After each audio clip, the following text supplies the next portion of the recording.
Hey everyone, welcome back. Following on from last week's video we did on Maurice Ashley, today we're talking about a true prodigy, someone whose story captivated not just the chess world, but frankly speaking, the world in general. His name is Tanitoluwa Adewumi. Journey began when his family was forced to flee their home in Nigeria due to devastating Boko Haram insurgency. Seeking safety and a new life, they eventually arrived in New York City and they were living in a homeless shelter. It was there at just 8 years old he discovered chess, and in a remarkably short time he achieved feats that so many seasoned veterans will be proud of. He earned the title of National Master at just 10 years of age, and just 4 years later, at the age of 14, he achieved the title of International Master. His success is testament to resilience, will, and the power of opportunities. Beyond the chessboard, he's also written a very inspiring book. My name is Tani and I believe in miracles. I hope you check that out. For today's video, we're looking at one of his many brilliant games, and I'll try to break down the thought process as instructively as I can. So I hope you're inspired. Grab a coffee or a tea or a matcha, whatever is your fix. And if you like this video, please leave a like and subscribe. Thank you. So he's playing against Talia Cervantes, and I remember she played at the US Championship, and the last game against Carissa, she didn't quite win, but she played a good game, and from the other games I saw, she's quite dangerous herself. He played e4, she played e5, knight f3, knight c6, bishop c4, bishop c5. So from this position, white has so many options. Well, you can play c3 first to hint at going d4, you can just castle the king. Personally, I like to play this first, then c3 afterwards, then possibly a4 to take space. This bishop can always come around to c2, the knight can go to d2, aim for c4, or you can go to f1 to go to g3 or to e3. The point, frankly speaking, is white has a lot of options. In this game, he opts for the simpler move. He just castles his king, get his king out of the way as soon as possible, and she goes knight f6, she castles the king, he plays c3, aiming for expansion on the queen side, and yeah, now this move is interesting because if you notice something, the bishop isn't able to drop back to e7, and this pin, it's not dangerous, but it's unpleasant. You don't want to allow this spin to last as long as possible. So this move sort of induces black to play h6 and g5. And this leads on nicely from what I said last week about control in chess. When you aim to control something, you lose control over something else. And this sort of creates like a philosophical argument, and it depends on where you stand on the fence. Do you think these moves are a weakening move on the king, or do you think it's an expansion and it takes valuable space? It all depends on where you sit on the fence. I don't quite play this opening myself, so unfortunately I'm not quite on that fence, but if you play this opening, I would appreciate some expert insights on how you've found this. If you from your experience, these moves have shown to be a weakness, or they've shown themselves to be expansion.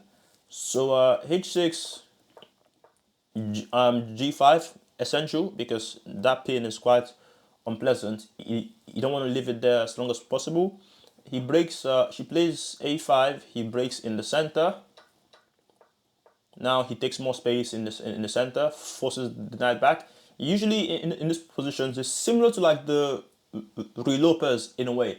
This knight can wrap itself around to g6, and then the other knights can go to h5, and they try to aim for f4.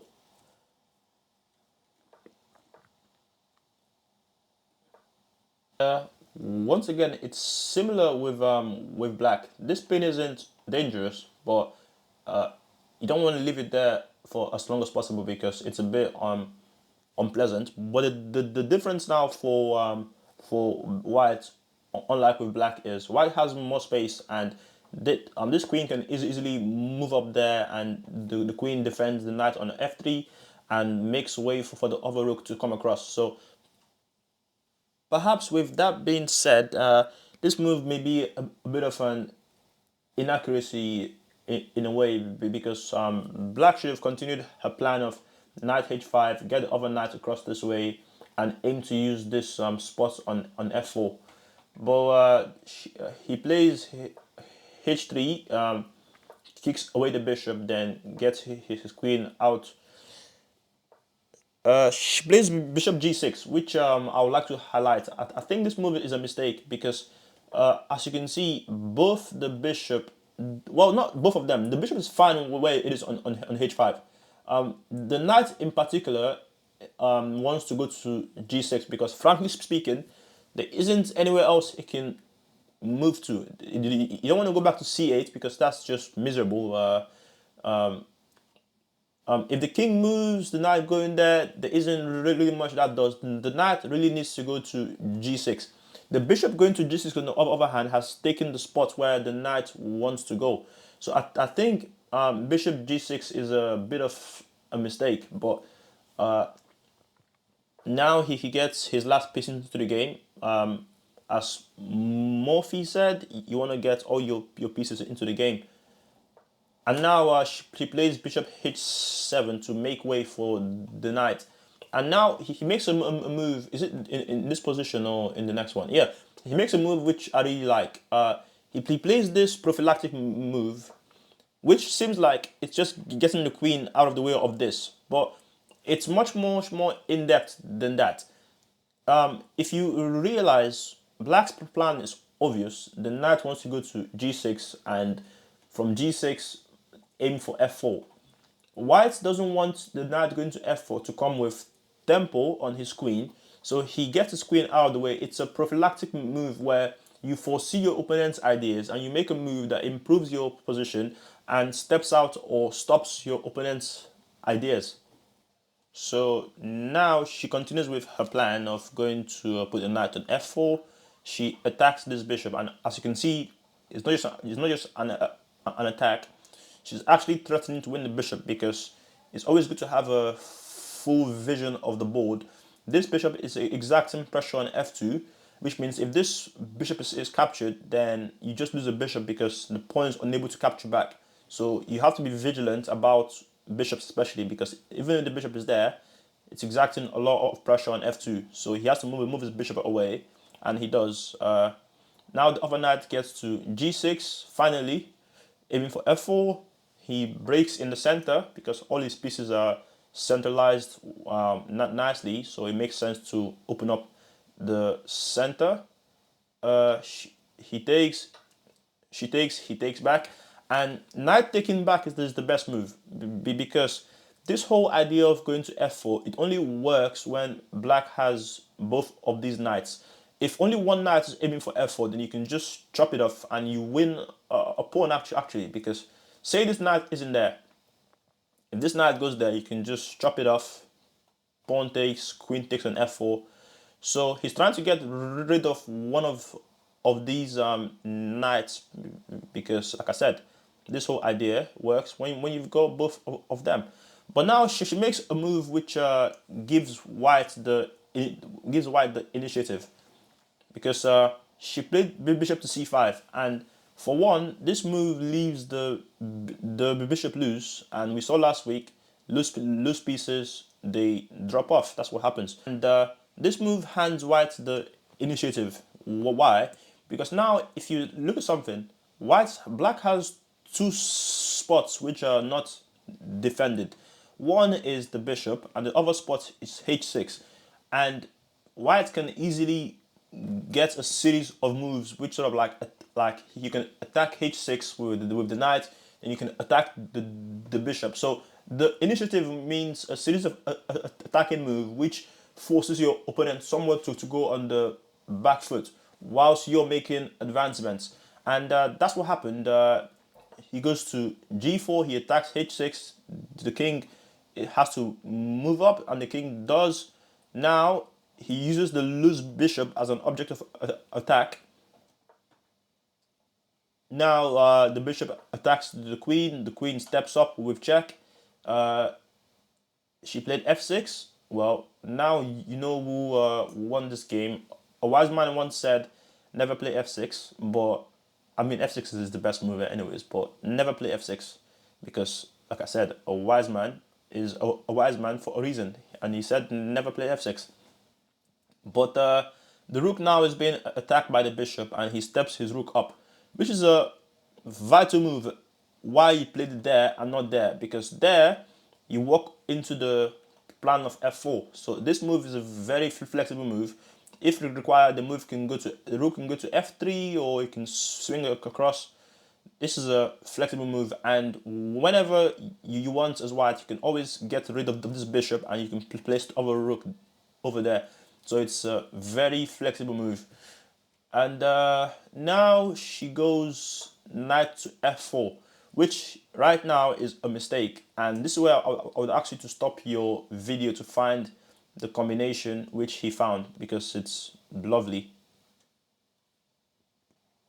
Well, I hope you stopped your vid to find the combination. She had to play this knight to f4 and not this one, because it's very instructive, and you're going to see just why in a second. This knight going to f4 is the best move, because this knight is defending f6, and this is where the engines have showed us that calculation now might be the most important element in the game, because optically it seems like black is doing fine optically, but this is why calculation is required to sort of like demystify any optical illusions. And the other knight going to f4 is a mistake, because it seems like f6 is well defended, but it's actually not. And he played the best move, which is this move: knight takes f6, knight e8 takes f6. And it's important this knight takes, because you have to open up this rook. And after rook takes, the rook is pinned now to the king. But before you capture this rook, he plays this move, rook to e8, which is the best move. He attempts to remove the defender of f6, and it's also a pin as well, because if the queen moves off the back rank, you win the other rook. So if the queen takes back ef, for example, it's bad, because after queen takes f6, I'm sure it's mate soon afterwards, because if you go there, then you can go mate over there.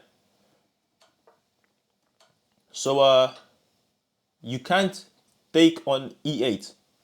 So instead, she played c5 to sort of like complicate the position. But like I said earlier, there's a pin on there as well. So he takes on f6, and after the queen takes back on f6, the knight takes on f6. Why? Because the knight is defending the rook, which means if the king takes the knight, you take the rook. And after rook takes on e8, knight takes with check. White has just done a tactical operation, and his upper, what is he even up? Have a bishop, two bishops, two knights, two bishops. Well, he's up an exchange. So and this knight is gonna escape this way, possibly win this one as well. She played king f7, knight d6, king f6, and yeah, that's nasty. This bishop is stuck. I even missed this, because now if the bishop goes over there, say the bishop goes there for example, on one hand you've got this one to just win the bishop. Yeah, that is nasty. That's just he just flicked in this.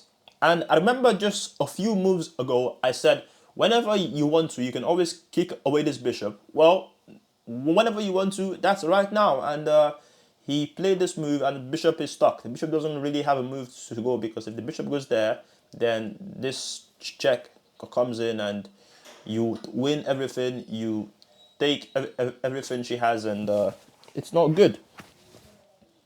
And after this, she played knight to e5 in an attempt to sort of like complicate the position, because if you take this way and say she takes there and you take back, then she has this one to sort of like attack both the rook and the knight. And if the rook goes to defend this knight, then you get this one in, and then if the king goes there, you win this one. So it's a good attempt. It doesn't look like it, but it actually is. But he just shuts down everything, because the whole idea was hinging on the fact that this knight is going to go to e2, but he just get rid of this knight, and she resigned because there isn't really much to do. The bishop is hanging, and now if you take, say if you take this one, and yeah, it's just done. It's done. Well, I hope you found that instructive. If you did, please leave a like and subscribe, and I'll be doing a lot more videos like this in the next few weeks. So yeah, thank you for watching.